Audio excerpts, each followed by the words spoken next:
gas lines were severed and booby trapped, and there was other booby traps placed and stuff like that. Anyway, the theory here is this, and is that there's this large group of people, okay, and what they do is that they seize people's houses in Pasadena, and the way they seize them is that there's poisoned wells there. They know they're poisoned and everything, and instead of running the well deeply into the ground, which you should, and taking measures like filtering the water and stuff like that, they're not. They're running it up to a shallow surface, and they're picking up all the TCEs and all the perchlorates and all the other goodies that are just like in there from JPL, dumping everything into the arroyo. Now they pump this stuff into the neighborhoods, knowing people are going to get sick. It was openly told to me that my water's poisoned, my water's poisoned, my water's poisoned by the head of the water department when I was arguing with her, and about having my water stuff put on. And then the Sammy told me how to take how the best thing to do was to take a bath, but put in like a bottle of isopropanol alcohol, and that would really work good, good for the muscles and everything, right? But it's poison, and it makes the thing driver. It drives it into you deeper. Now, they had, underneath the house, they had broken the pipe on purpose for the sewer drainage, and they had created an actual a vault for sewage to accumulate under the house and then slowly leach out through the electric power run that runs alongside the driveway and into the yard, which has got a layer of really old sewage on it. And under that there's compact clay that was placed there, and it's got little parts in it and stuff. And that was done to hold in all the chemicals that are buried in the back. And there's barrels and barrels underneath the ground. The house in the back, 2192 Corson St, Pasadena, California, is sinking into the ground. There is no pad on that house yet. That house was not red tagged. That house was not yellow tagged. They keep that house active. More people are going to be moving in there. They did not rehook up the sewer line. I did. I had a temporary 2-inch hose to run the sewer line into the thing. The sewer line was cut and allowed to, on the P-trap in the middle of the yard, and allowed to escape gases into the yard. Now the reason why that is because it's a biomass. The biomass needs to be kept alive and fed. And what that does is that knocks down all the chemicals. Now, I was told by a source that there's drug manufacturing going on in Pasadena over there, illicit drugs. And they're dumping, there's the theory, and it's just a theory, but they're dumping the chem. They don't have any place to put them, so they dump the chems into the backyard. All right? They dump them into the backyard, and then you got the sewage and all that stuff to kind of, quell it down, right, to eat them. And it works over time, but no human being should be there. It's too powerful, and it's just incredibly strong. It's just like powerful. We've had to take extraordinary measures to stay alive. Now, imagine this. You get people supposedly that own it, right? The property. But what if they belong to a bigger group? And the bigger group is a city, and they have people in every single department of the city of Pasadena, California.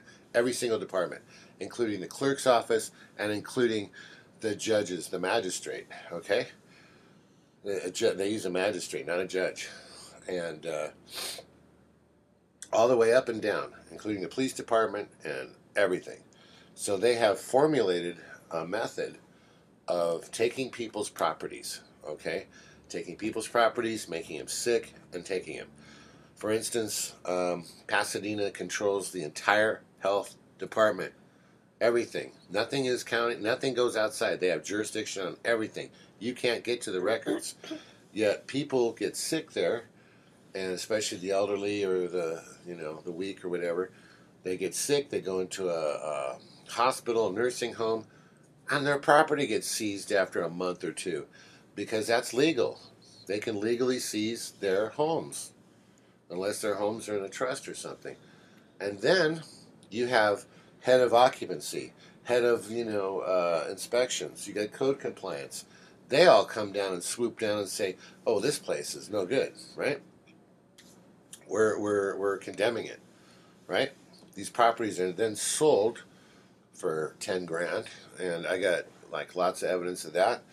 And 10 grand a piece is the average. These properties are sold, and then what they do is they sell them and transfer them to a shell group. Okay, Sami Masri, Muhammad Kamura, Hassan Kamura, and Hussein Babaki. They sell them to these shell groups, and what they do is they take the thing and they put it in a trust, or they have it in their name. And but the real owners are the actual city people, and it's all in a group. Everyone throws into it, and they so basically what they're doing is you take a well, and you know that the water's poisoned, and you have a deep, it should be a deep well, but what they do is they raise the feed up to the top where all the poison is, because TCE, perchlorates, stuff like that, it's light. It just floats to the top. And what they do is they suck that water out, pump it into an area, and say, okay, this area is going to be affected by this well, and they just let it run into there. People get sick, they come in, and when people get sick, they stop taking care of their houses. And they come in, and they stop taking care of their legal affairs and stuff like that. And then the city comes in, and they go tap, tap, tap, tap, tap, tap, tap, tap. And then it's like a machine, and they have it all down. And what they do is they just knock people into the dirt. And then things are sent through court, absentee judgments and stuff like that, and default judgments. And then the records are burned. The records are burned. All right? Paperwork has changed. You can find the evidence of that through the interactive permit center, and you can see how the paperwork was changed. Things are done. You even have, inspectors and stuff like that who own these houses, who inspect their own houses. Okay, we got Tony Escamilla, who has an inspection company, right, that operates in San Gabriel Valley, and he's an inspector full time, right, with Pasadena. That's a total conflict of interest. You got Ophelia Cavazos, the health department. She comes in, and she'll shut the place down. They pulled the meter twice at that property that I know of. Once for me and once for another guy that died. And people came out of there in ambulances after 2-3 months of living there. A month and a half sometimes. I found that out. We were there for a long time, and we took extraordinary measures. We have special mineral baths and other homeopathic things that we use, and stuff like that, and also radiation. Now, this goes up so high that I had a federal EPA officer go there. He found radiation in the yard, but he farbed the meter. The meter went off, and there was two of them there, and there was another specialist, and the meter went off, and he messed with the dials in front of me. I'm not stupid. He sent me a letter and told me that he used 3 different types of machines. Well, he didn't. He didn't use a flame analyzer. He brought one, but he didn't turn it on. That's because the methane gas and stuff, it would have shown up. And there's gas on the east side of the house that comes out of where the gas meter is, and there's we call it a water spout. It's in the front. Water never stops there. The water's been shut off, but it still leaks and what have you, and you can see that it goes straight into the water table. Now we got barrels and barrels of stuff underneath that ground, and they're coming out, and everybody who goes in the backyard gets high, dizzy, sick, like immediately. And what happened was I did a remediation on the sewage, and I had to fold it into the backyard. The city didn't come, the owners didn't come. I was forced to clean up 1,500 gallons plus of sewage, 2,000, whatever, a lot. And I've got the professional equipment. I've been in the remediation business and cleaning business for 20 years. Actually, more than that.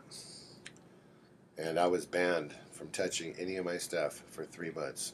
So it would go and rot in the backyard and get ruined, which it did. We lost over $100,000, $150,000 in cash. We lost hundreds of thousands of dollars in goods and supplies, hundreds and hundreds of thousands of dollars. And this was all okay by the city. All okay. And the reason it was all okay is because they own the house. And you will see through the words in the paperwork and the stuff they wrote me that these guys are all working in concert, all working in harmony, all together. It's a collusive group of criminals that are murderous criminals. Anyway, that's all for now.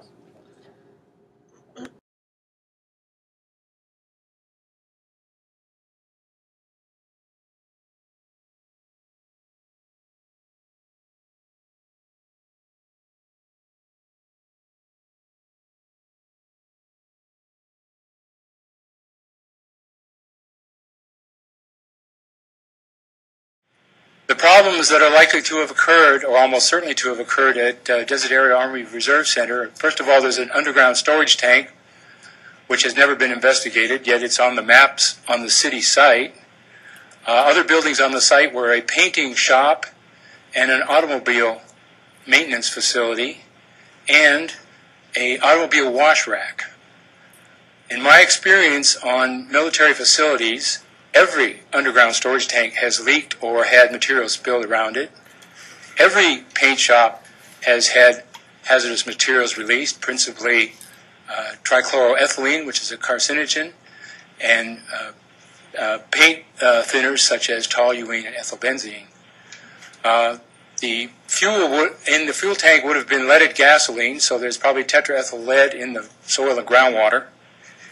And these things have not been addressed. Why is this a problem to the city? The Army is obliged to clean these things up through all of eternity. The problem that the city would face is if the city took this for a public use without cleaning up and someone became ill or got cancer, God forbid, they could sue, but they cannot sue the Department of Defense, but they can sue the city of Pasadena for negligence.